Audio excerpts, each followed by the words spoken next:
yükseklerde. Geç sola bırak hayatım bozar trafik vum vum kero kenarda. Baksana ortama harbiden piyasa parça artık biraz kana DJ sende hızlan durma. Alyona geldi deplasmanda. Yakaladım ortamı sen de seversin. Olacaklardan sorumlu sensin. Soran olursa takıldık dersin. Parası neyse öderim gelsin. Buldum bu süper en güzelinden. Konu bana atıp bir göstersen. Mercedes'le gideriz istersen. Ortam çok güzel oluyor senden. Bala yine mi yakalandık, her şey çok geç kafamda artık. Paralar çoktan zulay attık, hayallerime bile biz vardık. Hayatın genelde yalan dolan, hayatta kalır mermiyi atan dostum. Teşekkür kala sana yok bura, beni bir arama.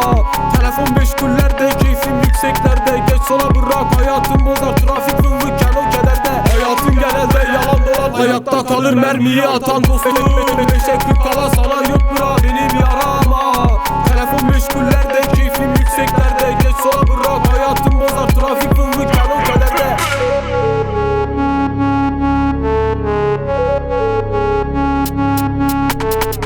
Doldur vodka dostlar kolpa, düştü zinesi sivit bonanza. Boş ver gitme bugün favela, sürtüğün pahalısı benim yanımda. Hediyem olsun sana Mona Lisa, ben söylerim sen sadece patla. Ortama baksana herkes dalga, hiç durmadan sen kalçayı salla. Tam gaz devram sade enerjik, gönder gelsin yap bir güzellik. Dumanı çektik çoktan tükettik, yap bir incecik sade girer. Bu benim ayrı bir derdim, yalanı asla sevmem derdim. Onu da bozmaya vardı yetkim. Çözülmez artık ikibaya geldim, kovalasam dahi fayda etmez. Cellat olsam bile baş sana ermez. Yaptığın tek şey sıkıntı stres, ikinci el oldu. Sen de kontes boş rapçilerle doldu camia. Yan yana koysan hepsi antika, tehlike artık. Tam bir makina, yarına kalır yanına asla. Hayatın genelde yalan dolan, hayatta kalır mermiyi atan dostum. Teşekkür kala sana yok bura, beni bir arama.